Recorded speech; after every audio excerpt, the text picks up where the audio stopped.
Seja muito bem-vindo ao canal O Sorriso de Deus. Se você chegou até este vídeo, não foi por acaso. Algo dentro de você já sabe que existe uma verdade muito maior escondida por trás dessa pergunta que atravessa séculos: Jesus é realmente Deus? Porque pense por um instante. Se Jesus era Deus, por que ele orava? Por que passava madrugadas inteiras falando com o Pai? Por que chorou no Getsemane? Por que clamou na cruz? Isso não é coincidência. Quem está pronto entende. Hoje nós vamos entrar em um dos mistérios mais profundos de toda a existência. E talvez, depois deste vídeo, você nunca mais veja Jesus da mesma forma. Respire fundo, deixe as distrações do lado de fora e permita que sua alma escute. Muitas pessoas conhecem Jesus apenas como um homem sábio. Outras o enxergam como um profeta. Outras acreditam que ele foi apenas um mensageiro divino. Mas existe uma pergunta que continua ecoando silenciosamente dentro do coração humano. Se ele era apenas homem, como podia acalmar tempestades? Como podia perdoar pecados? Como podia dizer, antes que Abraão existisse, eu, ou... João começa seu evangelho de maneira absolutamente desconcertante. No princípio era o Verbo, e o Verbo estava com Deus, e o Verbo era Deus. Isso muda tudo, porque Jesus não começa na manjedoura, ele não começa em Belém, ele não começa no ventre de Maria, ele já existia antes do tempo, antes da primeira estrela, antes do primeiro oceano, antes do primeiro sopro da humanidade. E aqui está o primeiro choque espiritual deste vídeo. Jesus não foi criado. Ele entrou no tempo, mas veio da eternidade. Enquanto o universo ainda era silêncio, o Filho já estava em comunhão com o Pai. E talvez agora, algo dentro de você esteja começando a despertar. Porque isso significa que a oração de Jesus não nasceu na terra. Ela já existia na eternidade como expressão de comunhão perfeita. João 17 revela algo impressionante. Jesus olha para o Pai e diz: glorifica-me contigo mesmo com aquela glória que eu tive junto de ti antes que houvesse mundo. Perceba isso, ele não está pedindo uma glória nova, ele está falando de uma glória que já possuía. Isso não parece a fala de um simples homem, isso parece alguém que se lembra da eternidade. E então surge a pergunta que inquieta milhões de pessoas até hoje: se Jesus era Deus, por que orava? A resposta começa a aparecer quando entendemos que oração não é fraqueza. Oração é relacionamento. Jesus não orava porque estava distante do Pai. Ele orava porque sempre esteve unido ao Pai. A humanidade moderna desaprendeu isso. Vivemos acelerados, confusos, mentalmente cansados. As pessoas acordam cansadas, dormem ansiosas, vivem cercadas por ruídos. Mas Jesus, mesmo sendo quem era, parava tudo para permanecer em comunhão. Algo dentro de você já sabe, não existe vida verdadeira sem presença espiritual. E observe outra coisa impressionante.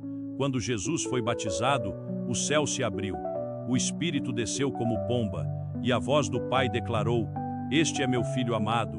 Pai, Filho, Espírito Santo, não separados, não divididos, mas perfeitamente unidos. A Trindade não é confusão, é comunhão eterna. Mas então, por que o Filho precisava do Espírito? Por que precisava jejuar? Por que precisava enfrentar o deserto? Porque Jesus não veio apenas mostrar poder, ele veio mostrar o caminho. No deserto, o inimigo tentou atingir sua identidade. Se és filho de Deus, perceba, a tentação nunca foi apenas sobre pão, era sobre identidade. E talvez essa também seja sua luta hoje. O mundo tenta fazer você esquecer quem é, as dores tentam roubar sua essência, o caos externo tenta silenciar sua conexão com Deus. Mas Jesus responde: nem só de pão viverá o homem. Ele vence não pela demonstração arrogante de poder, mas pela fidelidade. Isso é profundo, porque o próprio Deus escolheu nos ensinar dependência espiritual. E então começamos a perceber algo ainda mais forte.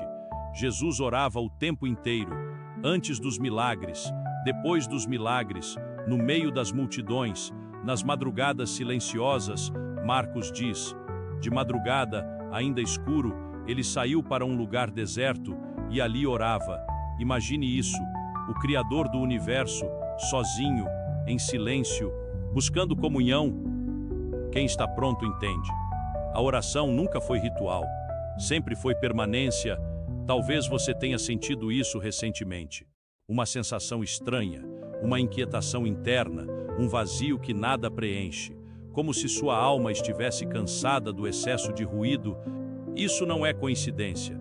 Talvez Deus esteja chamando você de volta para a presença. Os discípulos perceberam algo diferente em Jesus.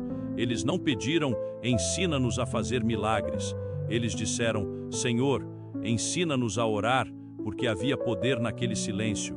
Havia algo sobrenatural naquela comunhão. E então chegamos ao Getsemane, o lugar onde o mistério se torna ainda mais profundo. Ali não vemos apenas o Cristo glorioso, vemos o Cristo esmagado. A minha alma está profundamente triste até a morte. Pense nisso. O Deus que sustenta galáxias, agora ajoelhado, chorando, suando sangue, e mesmo assim, ele ora, Pai, se possível, afasta de mim este cálice, mas não seja feita a minha vontade, e sim a tua. Isso é mais do que sofrimento, isso é amor absoluto. Jesus não foge, não recua, não abandona o propósito, porque o amor verdadeiro permanece, mesmo quando dói. Talvez alguém precise ouvir isso agora.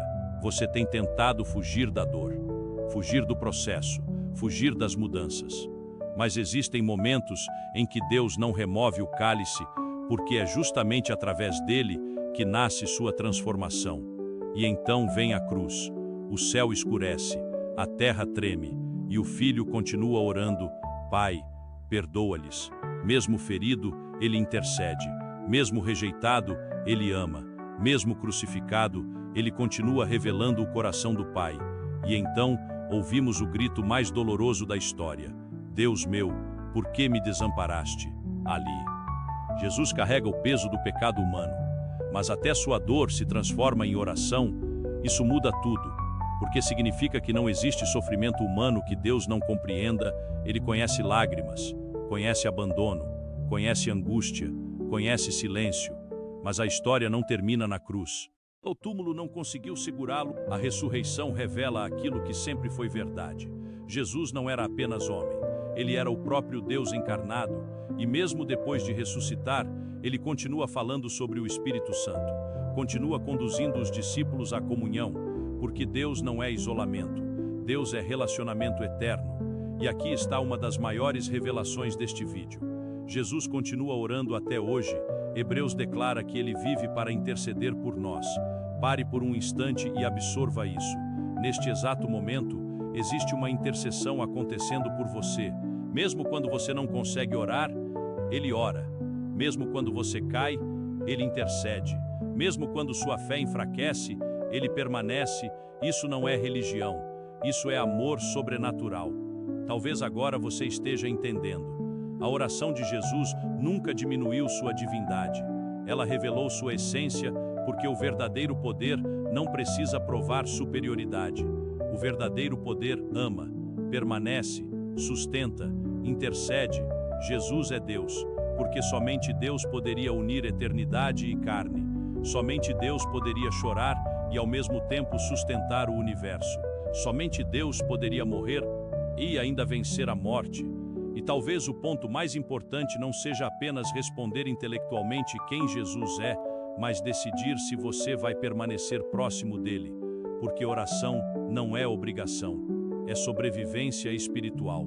Num mundo cheio de ansiedade, caos, barulho, confusão, mente acelerada, relações desgastadas e corações vazios, Jesus continua chamando pessoas para a presença. Quem está pronto entende. Ele continua orando, continua intercedendo, continua chamando, e talvez esta mensagem tenha chegado até você exatamente porque sua alma precisava lembrar disso. Você não está sozinho, nunca esteve. O mesmo Cristo que chorou no Getsemane, hoje intercede pelo seu nome. E diante dessa verdade, resta apenas uma escolha: continuar distante ou entrar nessa comunhão eterna. Se esta mensagem encontrou morada no seu coração, compartilhe este vídeo com alguém que também esteja em busca de um porto seguro. Para selarmos essa frequência, comente: Eu sou o mestre da minha paz e o reflexo da luz divina. Escreva com fé, sentindo cada palavra. Que a paz que excede todo o entendimento guarde o seu coração e a sua mente. Fique na paz, fique na luz e até o nosso próximo encontro.